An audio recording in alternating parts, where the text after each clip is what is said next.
हरिश्चंद्र जी के पुत्र थे रोहित, रोहित के पुत्र हुए हरित, हरित से चंप नाम के पुत्र हुए जिन्होंने चंपापुरी बसाई, चंप से सुदेव, उनके पुत्र हुए विजय, विजय का भरुक, भरुक का वृक, वृक का पुत्र बाहुक। शत्रुओं ने बाहुक से राज्य छीन लिया तो अपनी पत्नी के साथ वन में चले गए, और वन में जाने पर बुढ़ापे के कारण जब बाहुक की मृत्यु हो गई तब उनकी पत्नी भी उनके साथ सती होने को उद्यत हुई, परंतु महर्षि औरव को यह मालूम हुआ कि इसके तो गर्भ है, इसलिए उन्होंने रोक दिया कि तुम्हें सती नहीं होना, क्योंकि तुम्हारे गर्भ है तो संतान को नष्ट करना ये तुम्हारे अधिकार की बात नहीं। जब उनकी सौतों को यह मालूम हुआ तो उन्होंने भोजन के साथ उसे विष दे दिया, विष को गर कहते हैं, गर। परंतु इतना प्रभावशाली ऋषियों का कृपा पात्र वो गर्भ कि गर के साथ प्रकट हुआ, गर कहते हैं विष को।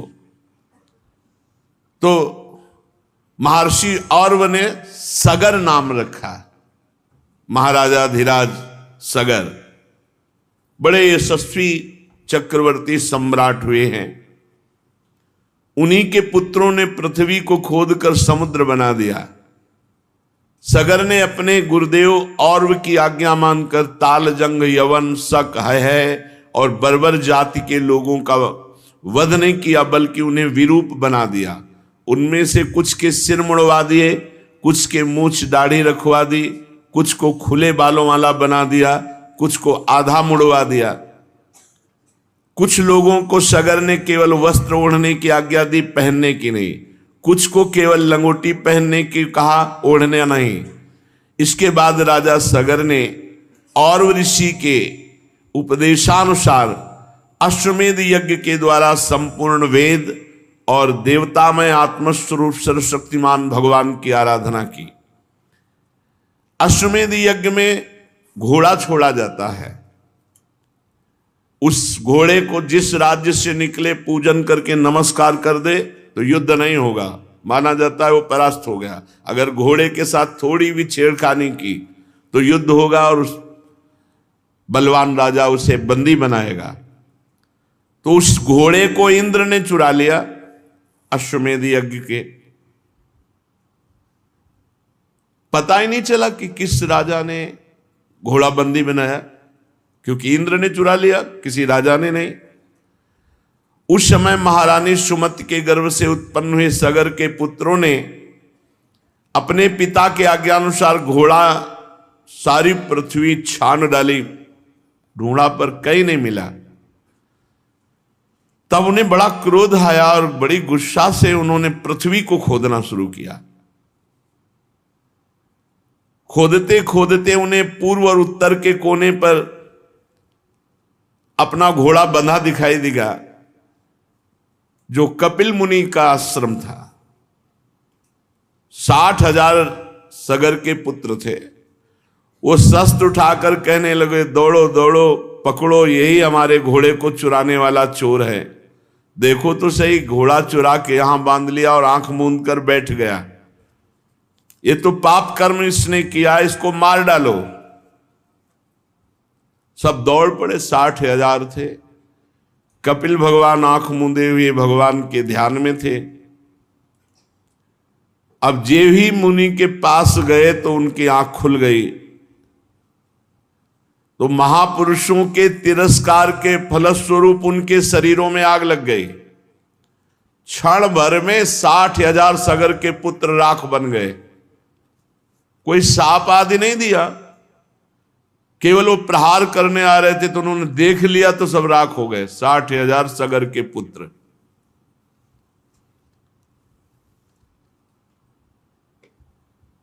ये महापुरुषों के अपराध करने का फल है, क्योंकि कपिल भगवान तो गुणातीत स्थिति में है, वो क्रोध काहे को करेंगे। भला कहीं पृथ्वी की धूल का भी आकाश से संबंध होता है?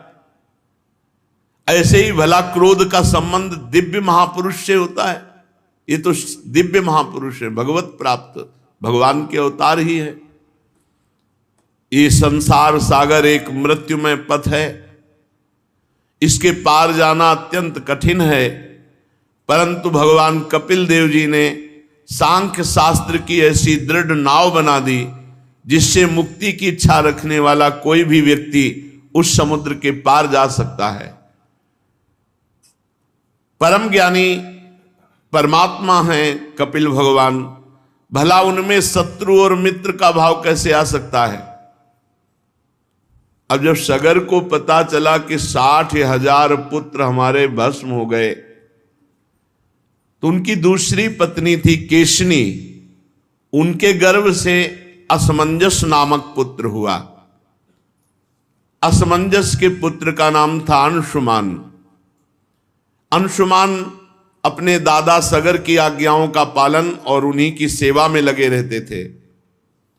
असमंजस पहले जन्म के योगी थे, विषय संग के कारण योग से विचलित हो गए थे, परंतु योग का प्रभाव इस जन्म में भी था, इसलिए वे कोई भी अच्छा काम नहीं करते, सब काम बिगाड़ देते कि कोई उनसे प्यार न करे, जिससे सब लोग यही समझने लगे थे कि असमंजस पागल है। वे कभी कभी अत्यंत निंदनीय कर्म कर बैठते और अपने को दिखाते बुद्धिहीन पागल। यहां तक कि जब बच्चे खेलते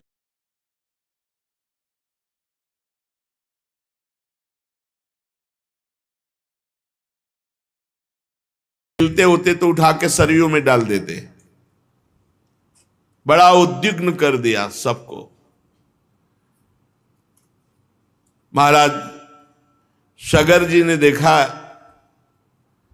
कि ये असमंजस हमारे बिल्कुल विपरीत आचरण, तो त्याग दिया। जब असमंजस ने देखा कि हमारा त्याग हो गया, तो जितने बालक सरयू में फेंके थे सबको जीवित करके अपनी अपनी अवस्था के अनुसार नगर में छोड़ दिया और आप वन के लिए चले गए। अयोध्या के नागरिकों ने देखा कि सबके बालक लौट आए, तब राजा सगर को बड़ा पश्चाताप हुआ कि हमने अपने सिद्ध योगी पुत्र का पागल समझ करके अपमान किया। अब अंशुमान